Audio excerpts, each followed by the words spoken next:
ஹாய்ங்க எல்லாத்துக்கும் வணக்கம். இன்றைக்கி ரொம்ப ஆரோக்கியமான இட்லி தோசை ரெசிபி தாங்க.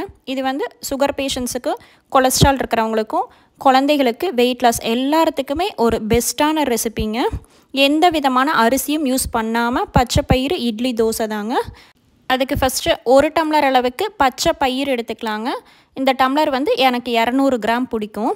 1 டம்ளர் பச்சை பயிறு எடுத்துக்கோங்க.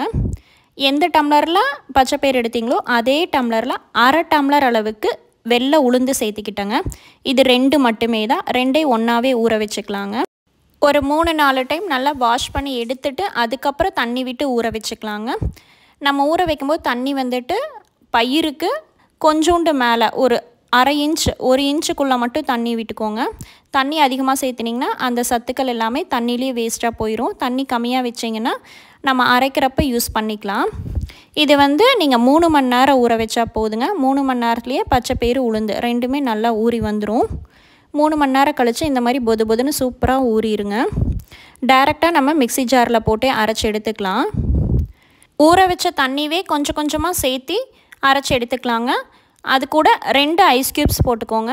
ஐஸ் க்யூப்ஸ் போடும்போது நம்மளுக்கு உளுந்து பொதுன்னு வருங்க. மிக்சியில் அரைக்கிறனால மிக்சியும் சூடாகாமல் இருக்கும். அதனால் 2 ஐஸ் க்யூப்ஸ் போட்டுட்டு அரைச்சிக்கோங்க. ஒரு 5 நிமிஷம் போல் அரைக்கணுங்க.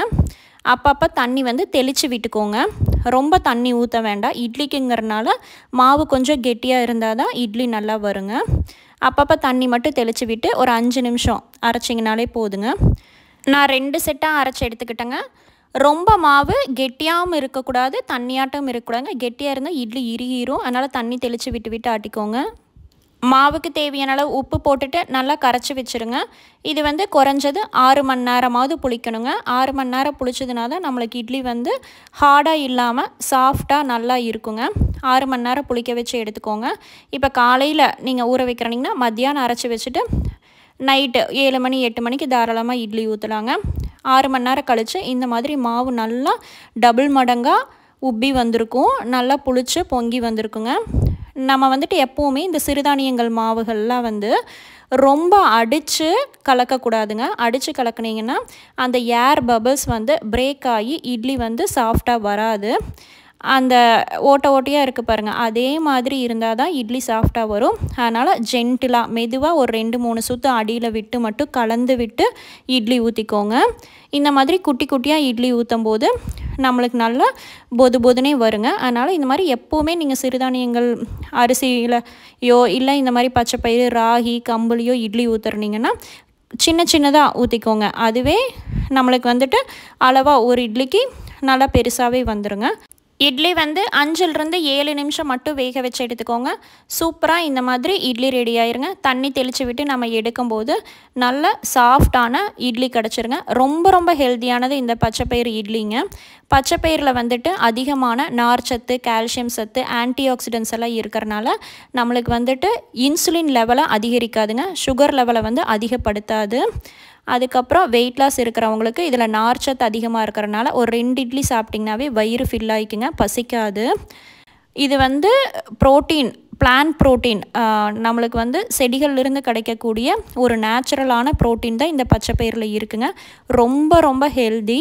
வாரத்தில் ஒரு நாளைக்காவது இந்த மாதிரி இட்லி ரெசிபி ட்ரை பண்ணிக்கோங்க. இந்த மாவுனோட அளவுகள் பார்த்திங்கன்னா ஒரு அடசை இட்லிக்கும் ஒரு 10 தோசைக்கு தாங்க வரும். எப்போவுமே சிறுதானியங்கள் மாவை நீங்கள் கம்மியாக ஆட்டிக்கோங்க. இப்போ 2 நாள் 3 நாளைக்கு வச்சுருந்திங்கன்னா சீக்கிரமாக புளிச்சிடும். அதனால் ஒரு நாளைக்கு இட்லி, அடுத்த நாள் தோசை. இதுக்கு வந்து ஒரு பெஸ்ட்டான காம்பினேஷன் வந்து தக்காளி சாம்பாருங்க. மிளவாட்டி வச்ச தக்காளி சாம்பார், கார சட்னி, பூண்டு சட்னி, இந்த மாதிரி எல்லாமே நல்லா கொஞ்சம் சுருக்குன்னு இருக்குங்க. இந்த மாதிரி இட்லி தோசை கொஞ்சம் மதப்பு தன்மையாக தான் இருக்கும். அதனால் நீங்கள் இந்த மாதிரி கொஞ்சம் காரத்தன்மையோட சைட் டிஷ் வச்சுக்கோங்க. தோசையும் வந்துட்டு செமையாக இருக்குங்க. தோசையெல்லாம் வந்து நீங்கள் ஊற்றும் போதே நல்ல மணமாக இருக்கும். அந்த பச்சை பயிரினோட மனம் நல்லாயிருக்கும். டேஸ்ட் வைஸும் சூப்பராக இருக்குங்க. நீங்கள் தோசை வந்துட்டு மாவு அரைச்சி வச்சதே புளிக்க வைக்காமல் ஊற்றுனீங்கன்னா கூட தோசை சூப்பராக வரும். இட்லிக்கு தான் மாவு புளிக்கணுங்க.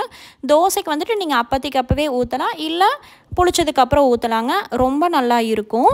நீங்கள் இந்த மாவு கரைச்சி உப்பு போட்டு கலக்கும்போது மட்டும் உப்பு வந்து நார்மலாக நம்ம போடுறத விட கொஞ்சம் கம்மியாக போட்டு கரைச்சி எடுத்துக்கோங்க.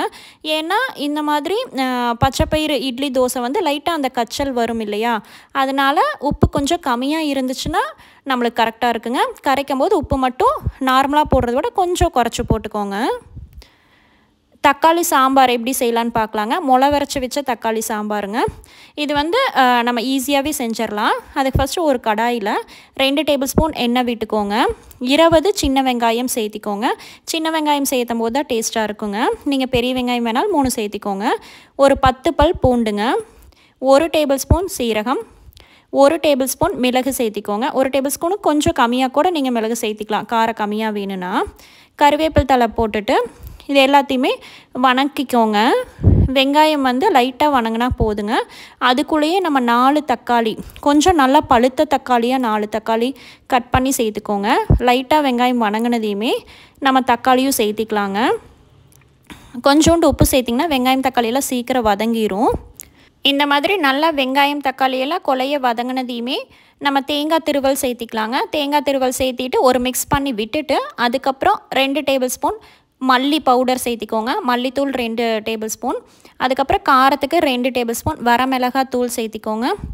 மஞ்சத்தூள் ஒரு அரை டேபிள் ஸ்பூன் சேர்த்திட்டு எல்லாத்தையுமே மிக்ஸ் பண்ணி விட்டுட்டு லைட்டாக சூடானால் போதுங்க. அதுக்கப்புறம் ஆற வச்சுட்டு நம்ம மிக்ஸி ஜாரில் போட்டு அரைச்சி எடுத்துக்கலாம்.